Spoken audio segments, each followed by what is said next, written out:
Hi there, good evening and welcome to This Is Ibrox. My name is Scott Patterson. You are listening to the Sunday session for Sunday the 3rd of December. If you're joining us across our YouTube channel tonight, we thank you very much for taking time out in your Sunday to nip in and say hello. Joining me on the podcast tonight will eventually hopefully be Tommy and Reese, who I will come to in a second. Don't forget, if you're not following us on our social media channels, we'd appreciate it if you could. We're available right across the board. We're available on X, Twitter, whatever it is these days, with Facebook, Instagram, TikTok, and Threads. Follow us on there if you can. We're also available wherever you get your podcasts from an audio perspective. At the moment, we're rolling that right out big style just now. We've got the Reliving Rangers series, which is something that Ben Harshaw has been good enough to look after. So we've got 3 episodes of that particular session on there. We have also just rolled out the latest addition to the women's pod. I got together with Claire Gemmell last week and we reviewed November. Critical time for the women's team just now, and they're doing really, really well. Joe Potter looking on schedule, I would suggest, to get a trophy this year. Before we get into what we're going to discuss tonight, I'd like to welcome Reese along. Hi Reese, how are you? Yeah, very well, mate, thanks. You're a busy, so in the day job, and we'll not say what you do for the day job, but it's a busy time for you generally right now, isn't it? December. Aye, coming up to December, so to put it out there for listeners, I wasn't at the game today, but I have caught myself up in the highlights and the stats and that, and covered all bases, basically, we'll say. But aye, busy time at the moment, but that is what it is. Indeed. So listen, we are hoping that Tommy is going to join us. Indeed, I see him joining us right now, and I'll just add him to the stage. And typically late, Thomas, how are you? Some things are worth waiting for, guys. That's it. It's definitely not because I'm a troglodyte that can't work a phone and a laptop and anything else. Definitely not the case. Let's swiftly move on from that. But thank you for waiting for me. So listen, all we're going to do, Tommy, I've just started just ahead of you, and tonight we're going to talk about the victory at St Mirren. Obviously, we've got a double to speak of. Sima at the double, Cantwell 2 assists, which we'll come to. Probably just bash straight into it from a changes perspective. Tommy, I'll start with you. He made some changes from Aris, which I think everyone largely expected because we had. Sorry, Reece, I had to bring that up. Listen, he brought in. Fair, sorry, if that's true, that comment there, then the North Pole is going seriously downhill. Or is it the South Pole? I don't know where Santa lives anymore, to be honest with you. But Reece, don't stand for this. Feel free to challenge the listeners and the watchers back. I wouldn't stand. Stick them on the naughty list. I'm telling you, you'll be getting cold, mate. Is that John Weir? Oh, John Weir. Right, there we go. We can tell. Dear me. Well, listen, it started well. So we brought in Goldson, Balogun came in. We had Dessers starting seemingly out of nowhere, which I think was really surprising. Cifuentes obviously dropped out. A couple of glaring things for me was, Tommy, 2 number 8s in midfield. Lundstrom and Lawrence, I would suggest, would be the guy that was to sit deeper of him and Cantwell. Almost one man sitting, or it should be one man sitting against those crappier, for want of a better term, teams, certainly at home. Were you happy with the way they lined up? Was there anything that you perhaps would have changed? And we'll come to the Cantwell thing in a second, but take that in isolation from what you did see for the changes. Were you quite content with what Clement had went with this afternoon? Don't go baffling me with your technical language there in terms of crappy or something like that. It's buried somewhere in the UEFA handbook, no doubt. But no, listen, I think probably all eyes were going to be on 2 things, which were Cantwell and the manager's decision making round about that. Does he reset and say, listen, the other night was the other night, now I give you your chance? He did that, and we'll talk about that and the dividends that paid as well. And then probably the conversation was Dessers sneaking in. Yeah. As well, and getting that. I mean, ultimately the manager's trying to work with everybody that he's got, and he's trying to get the best out of any of these players, even in circumstances whereby he's playing them just to get them some game time, minutes in the legs, see if they can do something to be able to then say, right, stick that on the YouTube highlights reel as we fire them out the door for other fans to have a look at as well. So, I mean, ultimately, and we can touch on Dessers, right? because I think it wasn't that bad, truth be told, today. But that's maybe a standard setting thing for Dessers and himself. But no, I think those were the ones. Goldson was always going to come back in. We spoke about this during the week. So no, I don't think there was anything else that was too controversial, truth be told. Reece, one of the highlights we've seen, highlights if you like, maybe it's maybe not the right idea, but Aberdeen and Aris goals were really, really similar, and indeed both were very similar to the goal that we lost against Celtic at Ibrox. Centre halves maybe been told to play a certain distance apart. I don't know whether you could get half a dozen trains through the centre of them. It looked, I felt it looked a bit better today.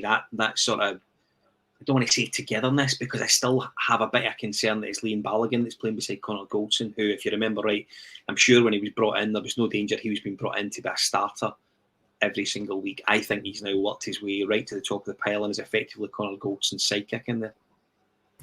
Yeah, I think they look good together. I think Balogun made quite a crucial slide tackle in the first half. Yeah. St Mirren, I believe, broke down our right-hand side. Can I get down the channel? And he's got in to put out for a corner. So I thought he'd done well. But it is one of those at the start of the season, you didn't think he would perhaps be involved at all. It would just be a kind of backup, if at all. But he seems to be playing his way into the top, as you say. But is that more a reflection on the other option round about him, or how well he's doing? I'm not so sure. Yeah. No, I mean, I think that's quite fair, but I almost think you assume that Connor Goldson's part, and Connor Goldson's obviously got he's the sort of primary man in there. The person that is opposite him as a partner, if you like, is, I think you almost expect it to be Ben Davies or John Souttar. All of a sudden it's Balogun, and I think it'll be Balogun moving forward, to be honest with you. Clearly not in the European games, which is a bit of a guddle moving forward, I think, if we don't sort that out. Ian Dill has raised a very fair point, and the answer ultimately is no, Ian. I'm an old man, and I'm certainly not young enough to be the Union Bears. Reece is probably of that ilk from an age perspective. Tommy isn't. Not by a long shot. No, not by a long shot. I used to try and get in when I was younger, but didn't happen. Yeah, I'm of an age whereby I'm the type of person that the Union Bears would help across the road because they think I'm struggling. That's pretty much the kind of age bracket I'm in at the moment. That'll be really interesting the next time, trying to get out the Broomy car park. Tommy's getting escorted across by a couple of hundred Union Bears. I look forward to that. Not the first time I've been escorted out by Tommy, listen, as you rightly say, big headline today was what he was going to do with Todd Cantwell. I think everyone knew that was as the teams were breaking, the one thing you wanted to know was Lammer's starting, was Lawrence starting, was Cantwell going to have a place in that starting lineup? A couple of things for me. Clement found himself in a better position. Does he, I don't want to say pander, does he stick to his guns and almost say, well, listen, the reason that I maybe wouldn't start you today is because you weren't at it on Thursday. I wanted you to cock Annie. You never done it. Or does he look at it for the bigger picture and maybe, just maybe, hear the noise in the background from the support that we want to see Todd Cantwell playing in that 10 position behind a striker? I think above anything, Philippe Clement strikes me as a pragmatist. Yeah. So what he's done here is he's pragmatically lanced the conversation, right? So what he's shown is he's in control of it. So you were playing out of position for me, and I really appreciate the loyalty. Thanks for doing that. You weren't following the specific instructions against Aris, so I took you off. That's it. Having been in your ear for the first half an hour or whatever, and you didn't change what you were doing. You kept coming inside. He referenced that in the press conference after the match, etc. Then there's been all the noise, but Philippe Clement has never said that I want him outright and that's where I want to play him. He said that he's better. You know, right after the match, I was sitting in the press conference. I think it was myself and Kyle. We were sitting there, and that's exactly what he's saying. Listen, I know he's better in the middle. I want that, but horses for courses, I've been playing him out there. So all he's done now is he's went, right, I've got an opportunity to play you. So I'll let you play, and I'll let you remind everybody how good a player you are, because you're not the taking you off for half an hour. It also shows there's no rancour behind the scenes. He's just went, right, no problem, that happened. Next game, you're in. Thanks very much. You've had a hand in both goals. in terms of assists. The first one we can maybe talk about because I'm pretty sure he's shaking to shoot himself. But you've done that. Great. You've put more pressure on the guys who are in there. And then we might very well see him back on the right-hand side until that role gets full time by either McCausland or somebody else. So actually I think it's just been a mature way to approach it. Now, yeah, you can keep generating headlines over it, and I'm sure a lot of people will, but he's motored right through it. And Todd Cantwell has repaid that faith by coming in and being part of both goals that have resulted in 3 points. Full stop. That's it. Job done. And that's exactly what a manager's paid to do. Reece, I heard Tommy and Kyle speak about this post-match midweek, and I felt they were quite clear in the impression that they took away from the press conference, and that he had been asked to do something, he wasn't doing it. As a result, said formation wasn't working, and I had to change it to support that. My only worry, and I think Tommy actually said this post-match, was that it's almost another manager who, regardless of what's happening on the right-hand side, who's decided that, and I don't want to go in two-footed on Sam Lammers, but he's clearly decided that for those games, as well as using Cantwell, Lammers is better played in the Cantwell role, which I think is a wee bit confusing. I just don't understand that. Where are you sitting in this just now? So I think, in total agreement with Tommy, I was championing Clement's decision midweek. I think I've always been of the viewpoint players aren't positions. He's not a number 10. He's an effective player who's good at certain things, and he could have been effective out in the right that night had he followed the manager's instructions. I think the manager went for experience midweek. I think it was a must-win European game at home. You're expected to have quite a lot of the ball against Aris. So in that case, you maybe don't need the athletic ability that you maybe don't get from Sam Lammers. So it's not as big an issue. So having him there was actually okay.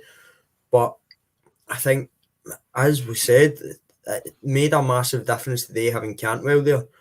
But Lammers, he could do a job in certain games. For me, he is one of those players that his athleticism limits him so much if you were to play him out wide. He would be found out. A fullback would go by him and catch him all the time. But you're not really going to get that with Cantwell. So he's limited in his options. So I can definitely see why he picked him midweek. And just as easily, I can see why he's taking Cantwell off. Yeah. So listen, the focus is very much going to be on Cantwell. What I want to do is I want to speak a little bit now about the first half, and then speak a little bit about what Neil McCann said, which I thought was really interesting on Rangers TV, but analysis from him, which was nice to hear. The first half, I felt, was a bit of a non-event, to be perfectly honest with you, Tommy. Not loads going on. Dessers, who I fully agree with you, I thought he had a decent game today. That won't be the headlines for the obvious reasons, but I did think he played reasonably well. Has a really good chance 5 minutes in, to be fair, and should probably score when he forces a header out of a save out of the St Mirren goalkeeper. I think it strikes his shoulder in the end, but he should certainly score.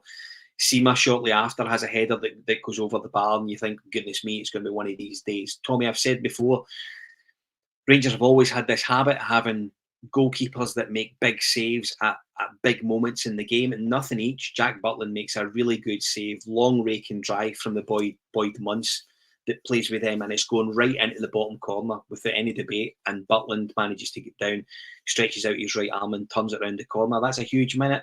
If you go in 1-0 down, the Bears aren't happy. Yeah, listen, it can turn, and we know there's a potential toxicity sometimes at Ibrox. If we're not getting the right results, it's well trailed. I think it's Lundstrom. Maybe it gives the ball away actually before that, just about 30 yards out or whatever, and Boyd Munce kind of pops inside. It's a good save. It's kind of the save you would expect Butland to make, though, and that's more of a comment about the quality of Butland, so to speak. But yeah, you're right. I mean, the shorthand for that for me always is Rangers goalkeepers don't make their names by making lots of saves. Yeah, 100%. Right. That's for your Hearts, for your Hibs, for your Aberdeens, all that kind of nonsense, right? Where they're going to get slightly peppered, right? And then you go, all right, look at them. They've saved, 3, 4, 5 cracking saves. They've conceded 3, right? Whereas with Rangers goalkeepers, they need to make saves and all that type of stuff and come for crosses and dominate. But it's that the opposition get one chance, and the Rangers goalkeeper needs to make that one save. Yeah. So it's the concentration levels, it's keeping it on board, and Butland is very good at that. He's very good at those If it's quiet, nothing's happening, bang, he's there. I can't actually think off the top of my head of a serious blunder that he's had so far. Not that I'm looking for them. I think he's going to stand out. We'll go that right. I'm talking things I already know. I think anchoring the team is a fair reflection of that, and that's what he does, and he gives confidence all the way through the side. I've spoken before again about goalkeepers who are goalkeepers, and then goalkeepers who give absolute confidence to their back four in front of them in their midfield. Jack Butland's in that latter camp. He's an absolute standout, and if he keeps performing the way he's performing, he should rightly be looking at England, and we should probably be looking at exactly the terms and small print of his contract to see how much we can get from him if he inevitably leaves. So that's pretty much it. He's a standout. He's the one. Again, I'm not going to kick a guy who's no longer here, but if Michael Beale gets anything, it's for bringing in Jack Butland into the squad and into the club. Yeah. No, listen, I fully agree. And you're probably right. It probably is a save you expect him to make. But as I say, I just think because of the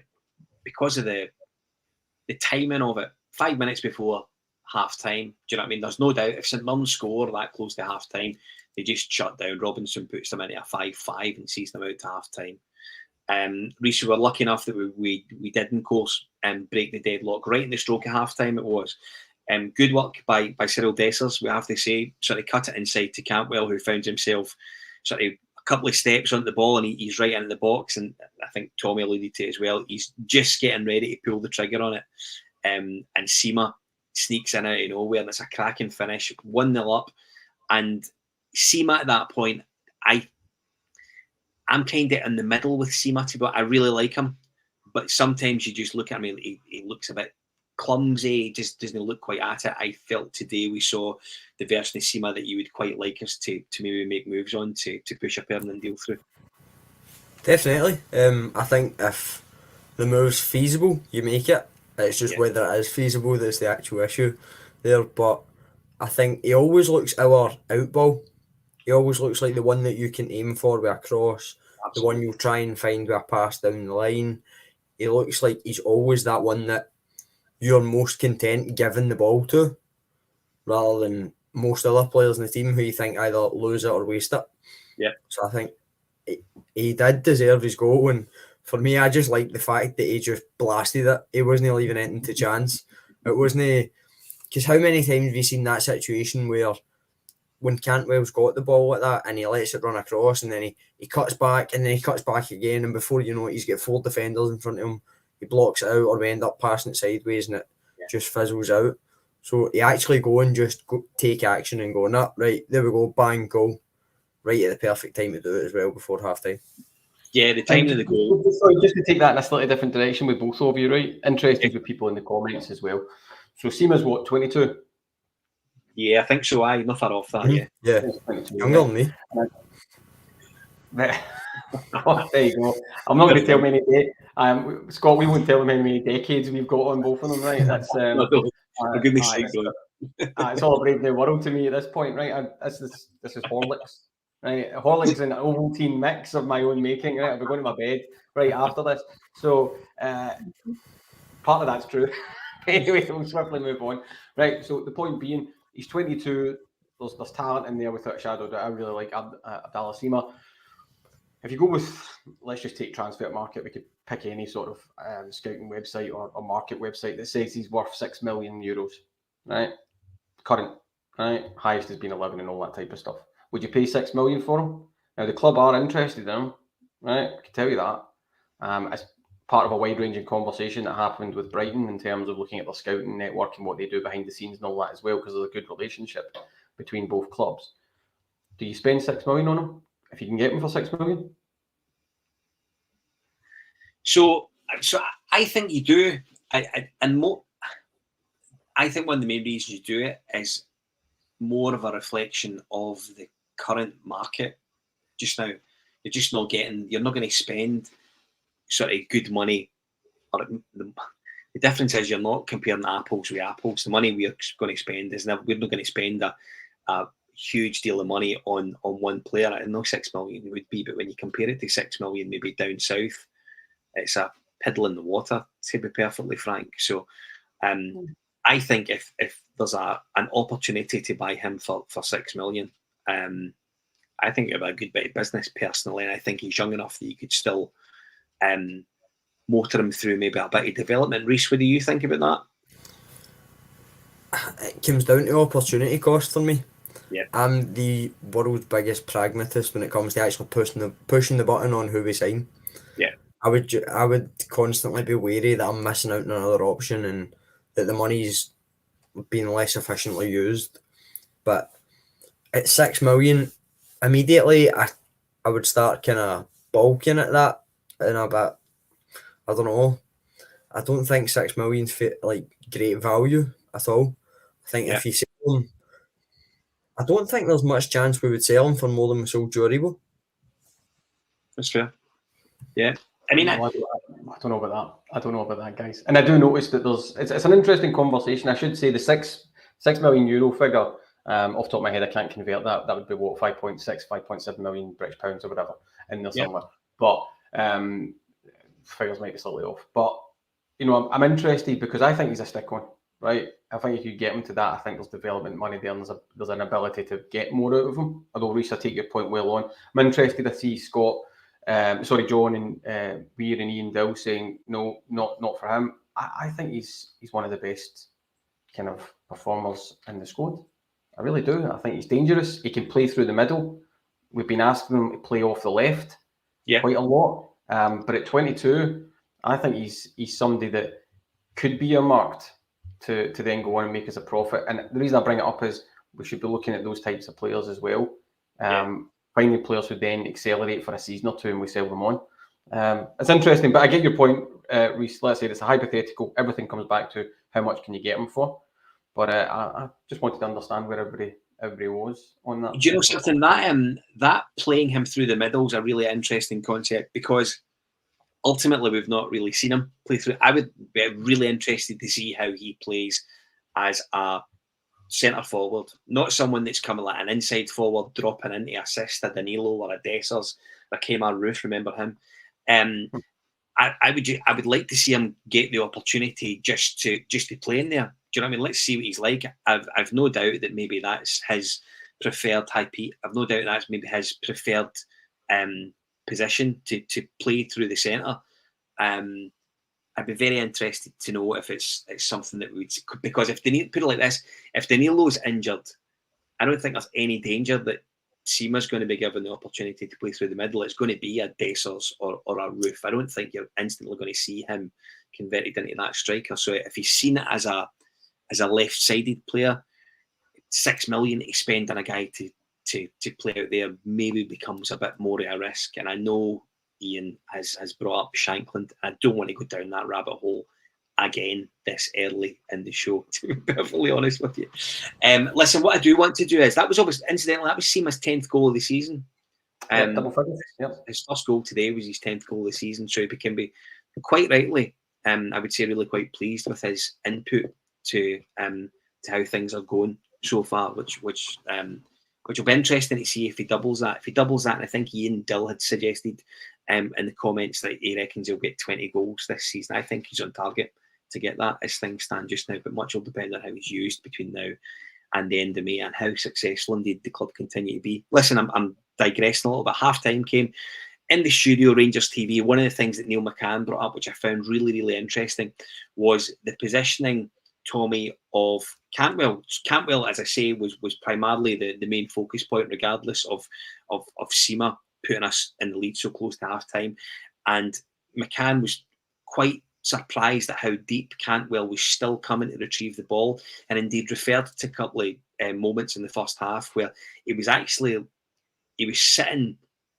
level with Lundstrom at points, and Lawrence was the one that was sitting that little bit more advanced. And he queried that a little bit. His argument, which I tend to agree with, although Lawrence I thought played well today as well, by the way. After all the mumblings of Thursday night, you would expect Cantwell to be the one that's way more advanced from John Lundstrom and almost equally sitting level, if you like, with Tom Lawrence as 2 10s almost. But in the first half, we definitely never got that. And it's maybe one of the reasons that first half was a little bit more clunky, particularly compared to the second. Possibly, but I think if I add to that, I would say a perfect example of Cantwell's ability to drop really deep. I mean, you don't want him doing it all the time. I get your point, right? You want your attacking players in the attacking area where they can impact the game. But second goal for Sima comes from Cantwell dropping deep, picking the ball up deep, but playing a fantastic ball right through their midfield and their back four for Sima to run onto. Yeah. And so that's why they're trying to mix that up. I think in time, as that matures, if you end up playing a Cantwell and a Lawrence together, and I think Lawrence has probably got the better physicality, actually. If two of them are able to switch in and out, right, you go, I'll stay, you go, I'll stay. I mean, the way that, very clunky analogy, but the way that it was supposed to work with at England when it was Gerrard and Lampard, one goes, one stays type of scenario, then that's no bad thing, because then you're asking other midfielders, the opponent's midfielders and defence to try and track that. And Lawrence can hit a pass, he can hit a shot, Cantwell can hit a pass, hit a shot, cut people open. So I don't get overly worried about it. You don't want him spending the majority of the game an hour and a half, obviously. No. But if he sees a need to drop back because he thinks he can unlock it with a pass, I'd much rather than that than he's sitting at the top end and not seeing it because we're bouncing it about the back four and going out wide or whatever and becomes dodgy. Yeah. So I actually see it as a positive to some extent, to be brutally honest with you. Yeah, I think looking at it, and I never clocked it at the time. I think you obviously don't have the opportunity to sort of stop and watch and restart, etc. They had the. I'm too busy just trying to stay warm. I wasn't even in my normal seat today, and I think I was in a colder seat. Actually, it was freezing out there. Listen, kudos to anybody who actually made it to the game. I think Raljek sales went through the roof. Well, funnily enough, I don't know if you saw. So Craig and Ross were obviously there for the podcast today, and the post-match stuff. I've never seen Craig doing it look as cold, and Craig can look cold naturally. But I did feel today post-match he looked very, very chilly indeed, and said so. I felt for them until I remembered how much of a pain in the backside they are to me. Behind the scenes at this Ibrox, then I thought, well, I hope it drops by another couple of degrees actually. But I think between Craig and Ross, there's enough hot air to have kept them in fine fettle in the gantry. I lined that up for you quite well.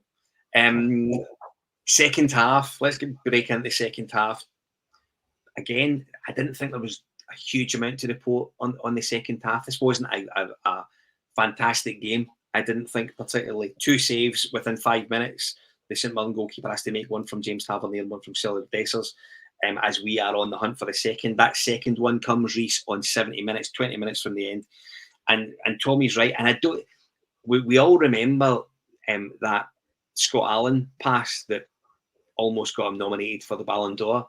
It was a really, really good pass from Todd Cantwell this afternoon. And as Tommy says, that ability that he had to drop back in halfway line, and he sees the pass, he sees the run really early. It's a great through ball for Sima, and the finish for the big man, I have to say, is a really, really good one. Puts us 2-0 up, and it's curtains at that point. Yeah, it was a great goal. I think the pass itself, that's the exact reason why midweek, as much as everyone has wanted to back the manager in his decision, you're a bit scared that Cantwell might feel frozen out and that this might be the start of something, and that you lose that quality of player, because today we've seen exactly what you don't want to lose, and it's a fantastic through ball. It's just the ability to see space, know exactly where a runner is, where it's going, through ball, sits the keeper down and just puts it around the other side. It was a great goal. Yeah, and it's that, Tommy, Reece is right, it's that ability for Cantwell, as you've kind of alluded to it already, but for him just to drop back and see the picture. I can't remember we've had a manager recently, we've had a few obviously, but there was one that always referred to players that could see the pictures in their mind. Cantwell, I think, falls into that bracket. And one thing I think we've realised over the last period of time, more so as Sam Lammer's has been the sort of number one person to play in that number 10 role. It's such an important role in the team. If we're playing one man off a striker, that person has to see the game behind them, either side and ahead. And I think Cantwell probably does that better than anyone else we have just now, Tommy. Yeah, it's to your point about the position. Yeah, it's full chromatic. It's pivotal, whatever word you want to use there. not entirely convinced actually that full chromatic is a word, but I've used it now, so I might as well double down on it, right? Somebody can check that, I don't know, right? But waiting for Bully to come along the bottom with the dictionary for those of a certain age, right? That's slightly different. But actually, weirdly enough, right, and bluebells are blue in the comments, right? And I think that little S next to your name, bluebells, it signifies that you're one of our subscribers. And I don't draw attention to you just for that, right? Because asking for money and subscribers is not anything that the Ibrox ever does. All our content's free, right? And we intend to keep that the case. But thank you very much for supporting us, by the way. It is useful. It's the discipline part that you draw out, and I think that's a really well-made point. And I think that's what Clement was alluding to as well on Thursday night, which is, yes, I want all that quality and I want all that ability, but I want you to stick to the game plan that I'm putting forward. And if the game plan doesn't work, that's on me as the manager. And that's what got him hooked at, at 30-odd minutes on Thursday night. The talent gets him back in. He's evidently played to what he wants because it's his natural role as well, but he's played to what the manager's looking for and delivered on 2 assists. So the manager will be, deeply happy about that. I think Todd Cantwell does just need to, do that discipline part and play the game, and therefore he's not all over the place, so to speak, in terms of the comment. And that's it. You definitely don't want, to Reese's point, you don't want to lose a guy of Cantwell's ability out of the squad. It is a case of trying to find a place for him at the end of the day, and that's where I think that balance of midfield is going to be really important. Midfield to front, if you like, right, if I take the strikers out of the equation, that midfield to front equation for Philippe Clement is going to be really important because you've got Lundstrom, Jack, Lammers, Lawrence, Cantwell, Raskin, Cifuentes. What do you start to look like you want in that midfield? And I'm sure that you're going to look to at least add one more come the January window as well.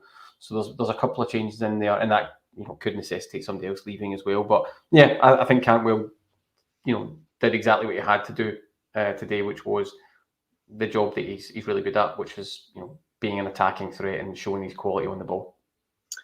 Pete Lawrence jumps in, and listen, social media is a huge part of the modern day game. I think everyone understands that, but Todd Cantwell's really, really obvious. He's busy on his social media stuff.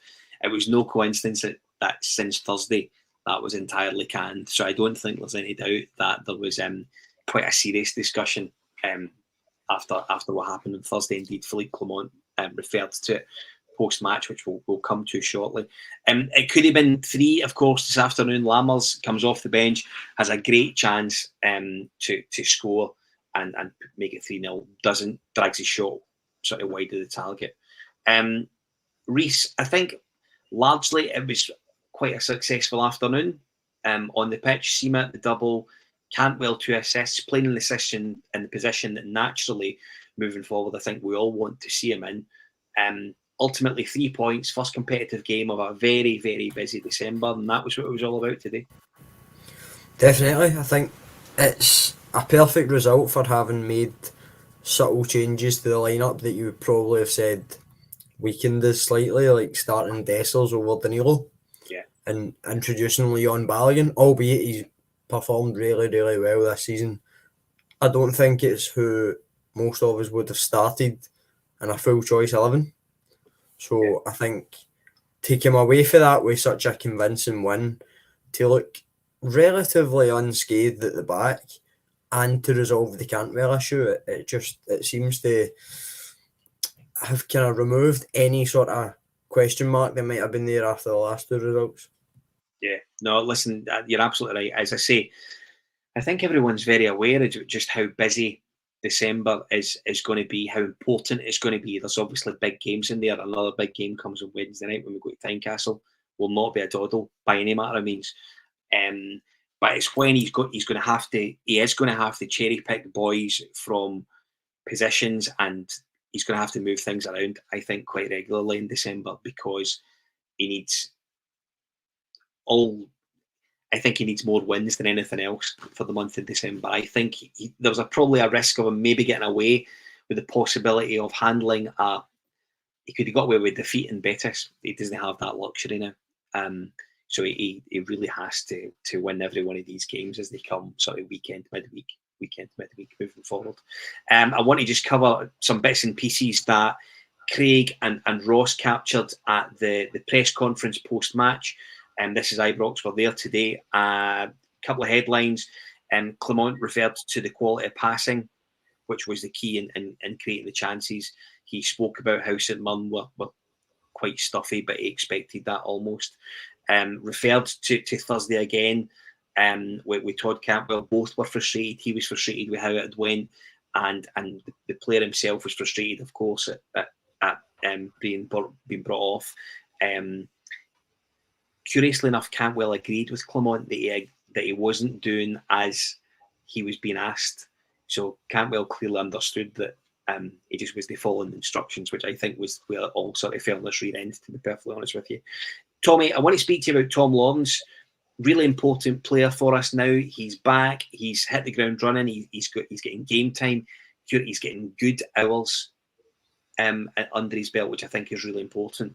He referred to being really happy with Tom Lawrence today for his performance, but that, I imagine, would be extended to his general being around the sort of playing 11, 16, 19 just now.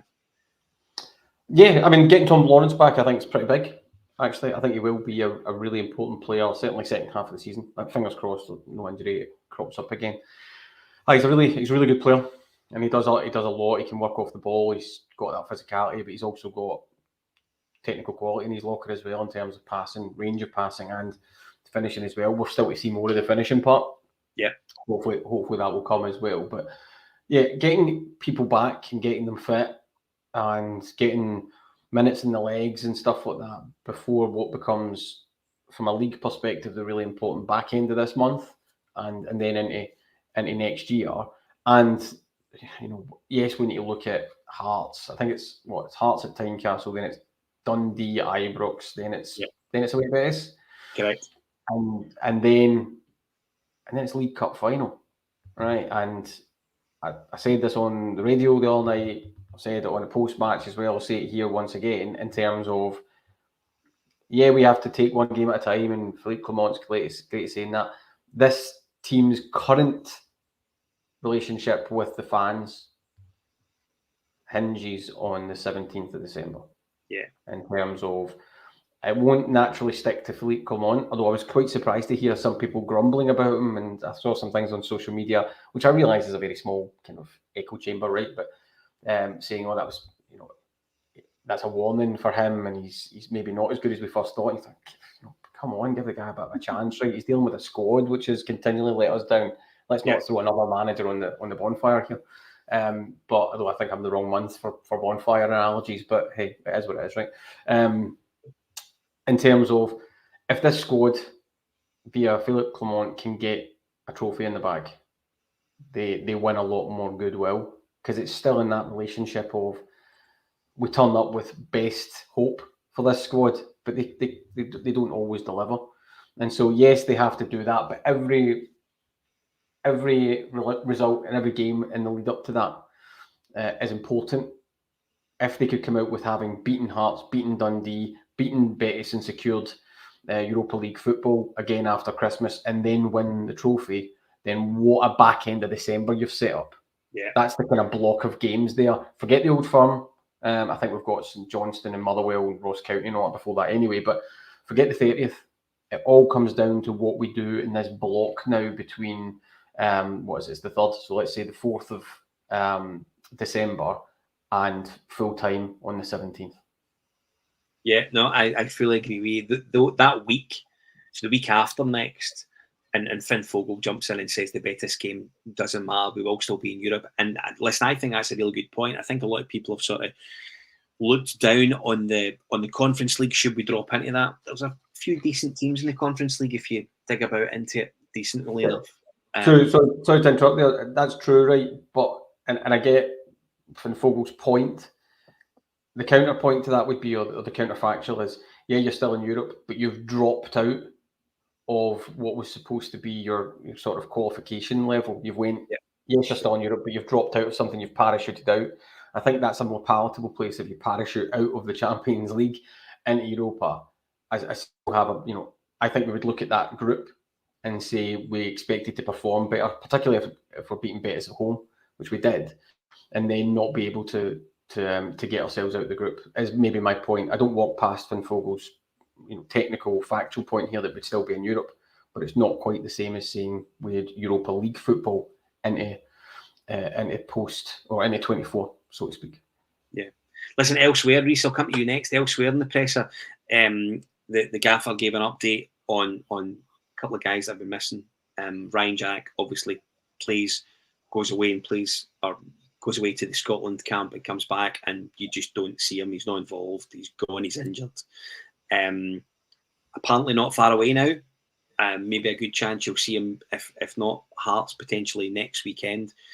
Not good news on Nico Raskin, which is a bit of a blow. By all accounts, out for the foreseeable. Very, very doubtful for the League Cup final. And indeed, worryingly, recovery is not going well. Was the sort of quote from Clement. Now, I don't think Raskin has had a particularly great season. He played good against Hibs when Clement arrived, which was great. Scored, of course, a really good goal. But he is a player that's capable of doing something in the centre of the park, and I think he gives us a little bit more if he's playing alongside Lundstram or Jack. To maybe not have him, certainly for the next 4 games, is a bit of a blow. Yeah, definitely. I think when Tommy spoke earlier about a potential midfield addition in January, my instant thought was, you've got Raskin, you've got Cantwell, you've got Lawrence, you've got... No, I wouldn't even count Cifuentes, to be honest with you, but I thought it's maybe not the first place I would attend to, but if Raskin's not there, it is quite a significant drop-off. As you say, I don't think there's anything that he's constantly excellent. I don't think he's ever going to take the game by the scruff of a neck and go and win you the game, but he's consistently good and better than what else would be there. So to not have him as a massive blow, but hopefully, similarly to the way that Ross McCausland's earned his position, it may facilitate a few opportunities for players, whether it be academy or fringe players who are coming into those positions. You know, and there's a great point. Cubby refers to McCausland being involved today, looked handy and a bit of a nuisance. That's the thing I really like about Ross McCausland. He just comes across as being a bit of a pain in the arse, to be perfectly honest with you. I don't think he'd be nice to play against at all. Tommy, one of the things that I think we often have as Rangers supporters is that desire to see young guys come through from the academy, from the setup there, and do you know what I mean? Get the welcome on from the bench and then carve out a Rangers career for themselves. McCausland's done that in the last sort of month or so, earned his first international call-up as well. For guys that are looking in, maybe of a similar age, Ross McCausland, it clearly shows that if there's an opportunity for them to take, the importance of them sort of knuckling down and doing exactly that, he will have the faith in them and continue to use them if they're good enough. Well, yeah, Clement has a background of that as well, even his time in Belgium and at Monaco, actually, to some extent, in terms of reducing the age of the squad and utilising youth players. Yeah, and not every youth player that we've seen doing well and or hearing rumours about has made it through. Right, and that sometimes takes time, and there's a little bit of luck involved sometimes in getting your chance, and then it's up to the player to grab it. We always tend to sometimes talk about these conversations from one side, which is manager needs to give them a chance. There has to be a pathway. Okay, they need to be good enough, and when they get that chance, they need to then actually take that chance. And McCausland's done that. I really like watching him. He is a nuisance to some extent, but there's quality in there. You can see that, and he's happy to run with the ball with his head up. He's looking for a pass. He's looking for a shot. He's certainly not scared to take those things on. He's not one of these young players that comes in and goes, right, I'll do a wee bit, but then I'll lay it off to an experienced player because I don't want to be the person that's taking a chance, right? And sometimes that's what you're really looking for because they can stand up to the pressure of the jersey and stuff like that as well. So, no, listen, if we need to utilise youth players, we should be doing that.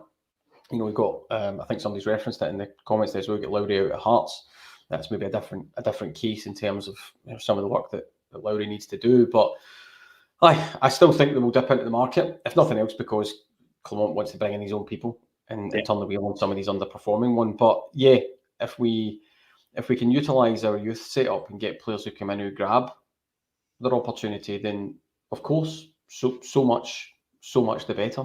It's just making sure that they do that. But I just want to touch on one thing, but again from the press conference on Thursday, because it was a nice wee kind of role as well from Philippe Clement.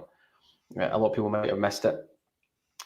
In that Scottish football in particular is an absolute graveyard for young players for a whole host of reasons, right? Who have broken through at Rangers and got the picture on the paper and seem like the next big thing, and then the next thing you know, they're playing at Scunthorpe, right? With all due disrespect to Scunthorpe, by the way, right? But I don't know anybody from there, and I'm not due to be there anytime soon, so that's fine, right? I'm sure it's a lovely place. But the point being, you know, Philippe Clement was saying in the press conference, now he's in the first team, we got a lot more friends. And it's about absolutely making sure that you are settled at home and you've got the right people around about you, because the club can't control everything, though they do give a lot of support to your youth players. You're looking for people to have that professional mentality of, I've not just made it and then I go and buy the Range Rover or Velar or whatever it is these days that people really like, and I'm out every night and I'm on social media. Keep doing the work that got you into the jersey, and you might just be able to keep it. And I think that's probably one of the things that Clement and the academy are instilling in the background as well. Rhys, I want to speak to you about someone who I know you're quite passionate about, that's in the academy setup. And Michael Beale had referred to Bailey Rice as being really the next big thing. He was going to be the boy, effectively. Clement hasn't involved him at all. I don't think he's been on the bench of any of the games Clement's had since he came in. Do you find that difficult? No, and I know you've been to the B team games for this Ibrox, and I know you've been impressed with him, and I know who he reminds you of. Are you surprised that we've not seen him involved even just a little bit more as yet? Yes and no. To be honest with you, I think Bailey Rice has still got a lot to work on. I think his decision making could do with a bit of refinement, but I think that again it comes back to opportunity cost, like I spoke about earlier, that when you're comparing them to the likes of Cifuentes, who are getting a start and getting games, I don't see a massive difference in it at all. I don't think that Bailey Rice automatically walks into the first team and starts every week. I don't think he's as good as Ross McCausland, but I do think that he's got an extremely high ceiling, and it's up to those within the club ultimately to decide which way they think is best to let him develop towards it. But as you say, to not have been involved just about at all, really, if at all, I think is pretty surprising. But then we almost need to zoom out a bit with Bailey Rice, in that, he's got all this ability and he's got all this potential, but he's still like 17. Yeah. So, you know what I mean? When you look at it like that, it's a bit mad. Yeah. No, listen, I totally agree with you. I think it's almost the way that I think, because he was built up before, do you know what I mean? Clearly wrongly. But I think because he was built up so well previously, that I think a lot of people thought that this was going to be the season where he would be involved. I definitely go back to my point though, and RFC 72 refers to another youngster who's been involved in the European nights. Now, the argument is that he might just be taking up a seat on the bench, which I get. But Cole McKinnon is another guy who's been in and around the setup for a good wee while, who knows, do you know what I mean? Might just get an opportunity playing in the centre of the park, and it's a big area to play, big area to cover, big position to play for Rangers. But there's opportunity there, and I think the progression that we've seen thus far from Ross McCausland is a really, really good illustration to these guys. If they screw them up and take their chance, they will be used, because there's a manager now that I think reckons that there's quality in that academy and they can be used if we need to use them. Tommy, one thing that I do want to maybe spend the next sort of 5 minutes or so discussing, we got our director of football last week. I wasn't sure it was going to happen before the 1st of December, and sure enough, it did happen indeed on the 1st of December. Nils Coppin joined us at the beginning of January from PSV. Clement referring today that he wasn't aware of him before. I don't think he's worked with him before, but he did speak to various people back in his homeland who spoke extremely positively of him. Good knowledge of players, uses data well to analyse stuff. I get the impression he's stat daft, which I think is important for that role. Importantly, Clement referred that he believes he'll be able to identify a lot of players quite early on when he arrives in January, which I think speaks to your point that Clement and him will potentially be looking now for bodies to come in beginning of the year. Yeah, I mean, I think PSV was head of scouting. Yeah, I think was his title over there, and that's essentially it. You're hoping that he comes with a contacts book and with a long list or Excel spreadsheet of players that we can tap up from those markets. You're expecting Philippe Clement to already have that for, certainly Belgium and his own network as well, but adding in somebody else who's not just coming across with a contacts book, but needs to put the structure in place, etc. It's interesting when these changes happen because from even trying to recall the gentleman's name, even from Mark Allen through Ross Wilson to now Niels Koppen, we keep getting told it's consistency. And there's a process in the background, there's a scouting analysis, there's a list of 5 players for every single position in transfer market, and we go in. And then every time there's a kind of reset. So at some point, there has to be this is the system, this is the process. Sometimes it's too easy to say, right, oh, magic, we've got new people in, and therefore it's just, completely change the process all over again, right? At some point, stability has to be added into that mix. And it seems as though the scouting agency part of the club has been in flux for long enough now. You could also say maybe slightly underfunded, and now that's got to a level where it should be, and now you've got people like Niels Koppen coming in to enhance that slightly more.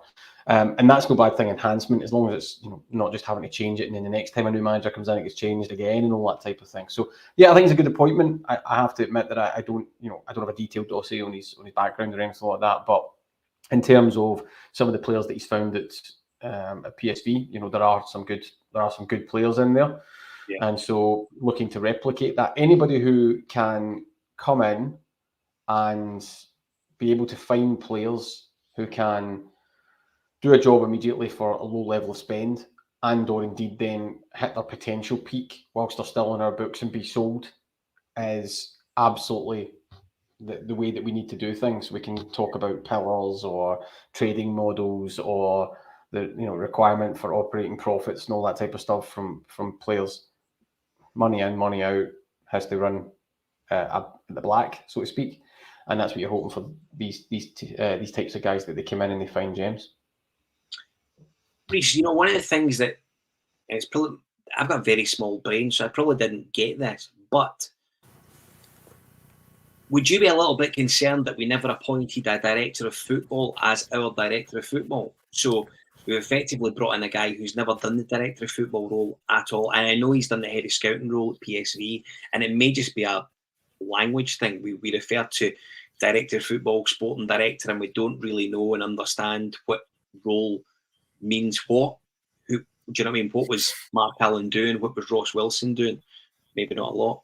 But Reece, I don't know if you share the same concerns as me that we've not brought in a director of football to do that role, if that makes sense.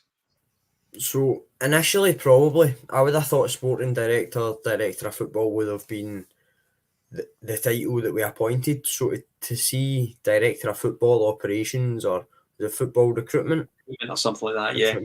So it was pretty interesting, but it does kind of remind me of something that James Bisgrove said either at a fans forum or in an interview, where he was talking about all these different heads within Rangers across different departments. I remember he name checked, is it Graham or Craig Robertson? Craig Robertson, yeah. Head of football operations. So he deals with operations, he deals with recruitment, and we know fine well Bisgrove's a commercial guy. Perhaps it is quite simply him going, no, we're willing to pay this amount for it. Yeah. And if it's Niels Koppen's responsibility to identify, find players, find backup alternatives, and then present them to James Bisgrove, who has the same ability to know that that's coming from a good judgment point, then it stands us in good stead. I think that you've only got to look at the likes of Aurelio De Laurentiis at Napoli, who worked quite well with the guy who's just going to Juventus, Giuntoli. Giuntoli basically done all their recruitment, whereas De Laurentiis decided how much players went for and how much they came for. Yeah. So I feel like it might be something similar to that we're running on. It's the same conversation we've had with this director of football role at the football club, and I think it's just the lack of proper understanding about what he or she are coming in to do.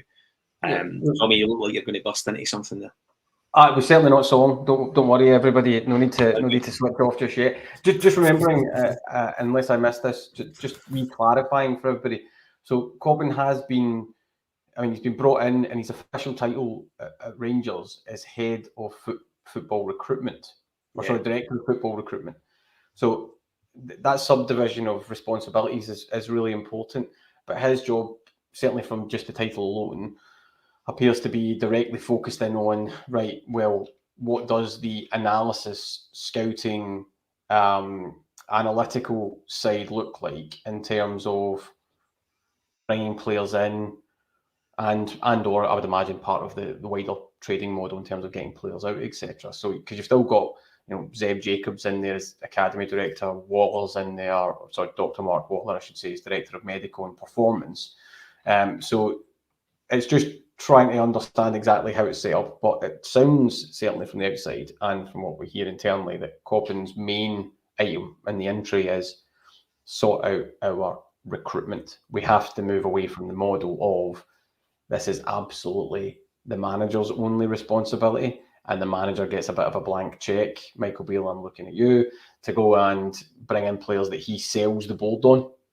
There has to be, James Bisgo has referenced this a few times on several different things, but I absolutely know it's true when it comes to this conversation, which is data-led organisation.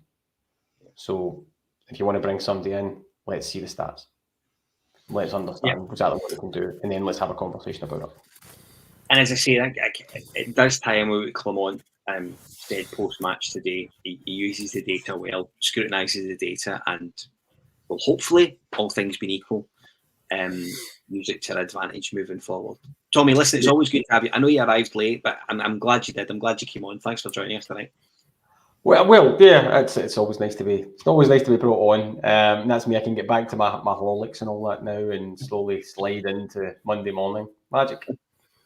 And Reece, always good to have you on as well. I hope it's a pleasant journey back to the pole. Oh wow, I just heard that. Listen, you're absolutely right. You've shared the like, subscribe, and share, which we're really grateful for. Thanks for joining us tonight. Well done. Thanks very much, lads. Enjoyed that. I'm away to go and stick John Wheel back in the naughty list.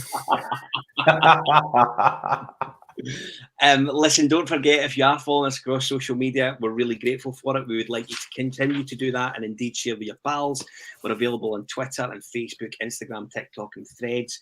We're available wherever you get your podcasts. So all the obvious audio places, Spotify, Apple Podcasts, etc., etc., etc. Lots of content on there just now that we've recently churned out. Reliving Rangers with Ben. He's got 3 episodes on there, which are excellent. I've also just added the latest women's podcast for the update for November. If you get the chance to jump on that and have a listen to it, we would obviously be very grateful. The guys are back later in the week. Check out our podcast on social media and we'll let you know exactly what's happening. And that will be us. I am back next Sunday from 8:30. Thanks. Have a great week. Bye-bye.